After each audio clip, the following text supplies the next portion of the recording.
Assalamualaikum warahmatullahi wabarakatuh. Selamat pagi, salam sejahtera untuk kita semua.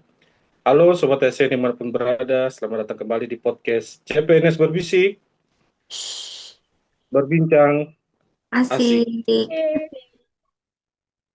Kembali lagi bersama saya Luther. Seperti biasa kita akan membahas topik-topik seputar birokrasi dengan gaya yang ringan, tapi tidak bikin pusing, dan pastinya relate sama keseharian kita. Yoi, Kakak Luther.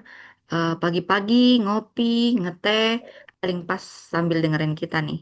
Salam kenal buat semuanya, saya Jessica. Oh, halo semuanya, kembali lagi bersama saya Anissa. Senang sekali bisa ikut nimbrung lagi di episode kali ini. Halo rekan-rekan ASN, saya Hali dari tim Kepatuhan. Siap buat diskusi hangat hari ini. Nah, topik kita hari ini cukup hangat, tapi krusial. Sekali lagi buat integritas kita sebagai aparatur sipil negara. Kita bakal bahas tentang konflik kepentingan atau konflik of interest. Dari mana asalnya, contoh di lapangan kayak gimana, sampai cara bikin lingkungan kerja kita aman dari hal-hal seperti ini. Wah, menarik tuh. Istilahnya sering dengar, tapi kadang di lapangan batasannya abu-abu ya, Kakak Hali. Betul sekali Kakak Jess. Makanya hari ini kita kupas tuntas biar tidak ada lagi istilah tidak enak hati yang malah bikin kita masuk dalam ranah pelanggaran. Oke, pertama-tama nih Ibu Hali atau Ibu Nisa, boleh dijelaskan secara sederhana dan Sobat ASN juga yang menonton di rumah bisa mengerti nih apa sebenarnya yang dimaksud dengan konflik kepentingan itu. Silakan, Ibu Hali atau Ibu Nisa nih yang mau jawab. Baik, Kakak Luther, singkatnya gini ya. Jadi konflik kepentingan itu kondisi di mana posisi atau kewenangan kita sebagai pegawai publik berbenturan dengan kepentingan pribadi. Akhirnya, keputusan yang kita ambil berpotensi tidak objektif. Ya, betul sekali Ibu Hali. Dan kepentingan pribadi itu tidak selalu soal uang tunai langsung ya. Bisa berbentuk hubungan kekeluargaan, bisnis pribadi, atau hubungan pertemanan dekat. Nah, berarti sumber-sumber konflik kepentingan itu datangnya dari mana saja, Ibu Nisa? Ya, secara garis besar ada beberapa sumber utama, yaitu yang pertama hubungan kekeluargaan atau kekerabatan. Misalnya, ada proyek terus saudara kita ikut lelang. Terus yang kedua bisnis dan finansial. Kita punya usaha sampingan yang kliennya berhubungan langsung sama instansi tempat kita kerja. Dan yang ketiga ada gravitasi atau hadiah. Sepet- eh, untuk gratifikasi atau hadiah dapat difasilitasi atau oleh-oleh dari vendor atau pihak luar yang sedang mengajukan izin ke kantor kita. Kemudian yang terakhir ada pekerjaan sampingan, yaitu menerima posisi di luar yang bertentangan dengan jam kerja atau tugas pokok kita. Oke, baik. Biar makin diingat lagi nih, mungkin bisa kasih contoh kasus sederhana yang sering terjadi di kantor dong, Ibu Hali. Oh, atau ke Ibu Jess saja deh. Mungkin bisa kasih satu contoh Ibu Jess. Oke, saya punya contoh nih. Misalnya nih ya, instansi kita mau pengadaan komputer baru. Nah, kebetulan sepupu saya punya toko komputer besar. Terus saya yang jadi panitia pengadaan eh, menulis kriteria yang cuma bisa yang cuma bisa dipenuhi sama tokonya sepupu saya. Itu termasuk tidak ya?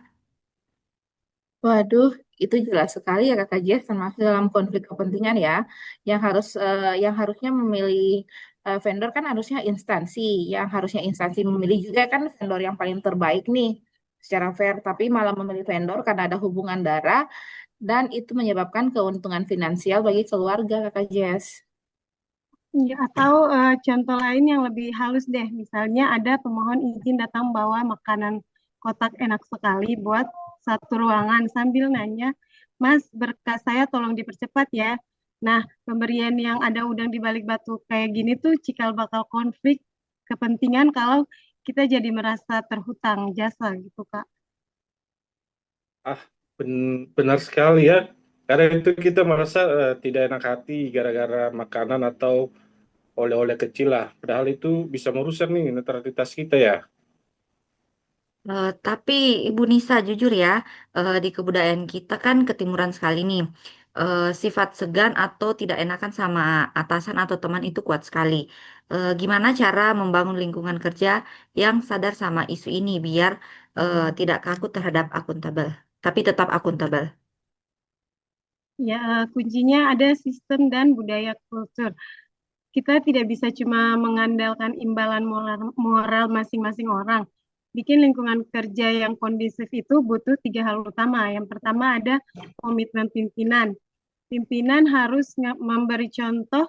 Kalau pimpinan saja tegas, nolak gratifikasi, dan transparan, bawahannya juga pasti segan buat melanggar. Kemudian yang kedua ada prosedur SOP yang jelas. Harus ada panduan baku yang tertulis. Jadi kalau kita menolak permohonan yang melanggar, kita bisa bilang mohon maaf Pak, mohon maaf Ibu, aturan kantor kita memang diwajibkan demikian. Jadi alasannya aturan bukan kebencian pribadi. Kemudian yang ketiga, keterbukaan dan deklarasi potensi konflik. Kalau sejak awal saja kita merasa ada potensi konflik, kita wajib mengklarifikasikan dan melaporkan terlebih dahulu. Setuju sekali ya sama Kakak Nisa. Sekarang di kantor kita ada yang namanya deklarasi konflik kepentingan. Jadi pas ditunjuk jadi panitia atau pejabat pembuat komitmen, kita isi dulu formnya dulu nih. Apakah ada kerabat atau bisnis pribadi yang terlibat? Kalau ada, ya kita harus step down atau digantikan sama orang lain. Oh iya betul. Jadi bukan berarti kalau punya saudara pengusaha terus saudaranya tidak boleh jualan ya, tapi proses pengambilan keputusannya yang memang harus steril dari kita ya, Terus buat Bu Kakak Ali. Luther, iya iya. Intinya adalah mencegah keterlibatan orang yang bersangkutan dalam proses pengambilan keputusan tersebut, Pak Luther. Nah, kalau misalnya kita secara tidak sengaja terjebak di posisi konflik kepentingan atau kita ngelihat ada potensi itu terjadi di tim kita, langkah-langkah praktis penanganannya gimana, Kakak Hali?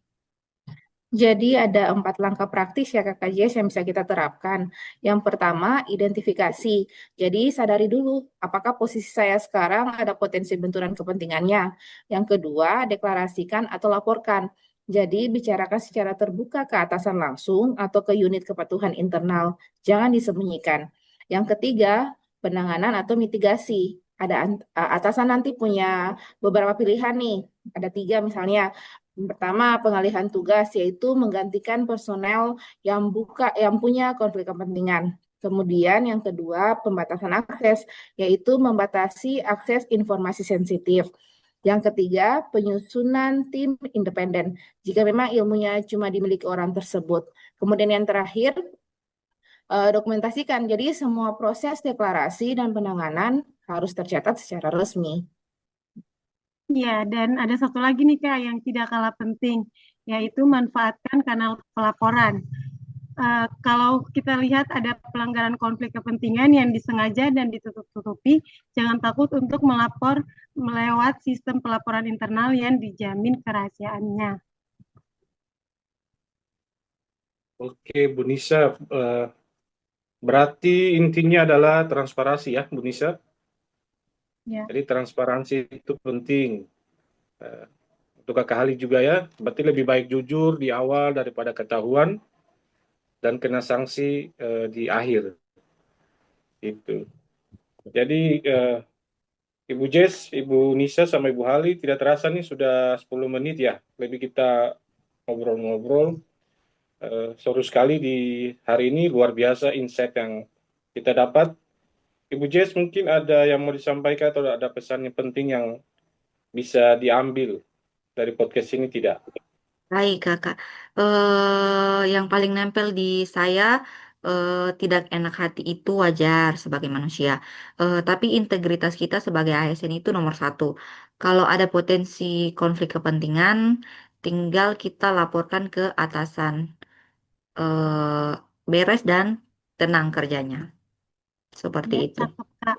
Ibu Jess. Ya, bikin lingkungan kerja kita juga yang bersih itu bukan cuma tugas pimpinan atau tim kepatuhan, tapi tanggung jawab kita bersama sebagai ASN yang berakhlak.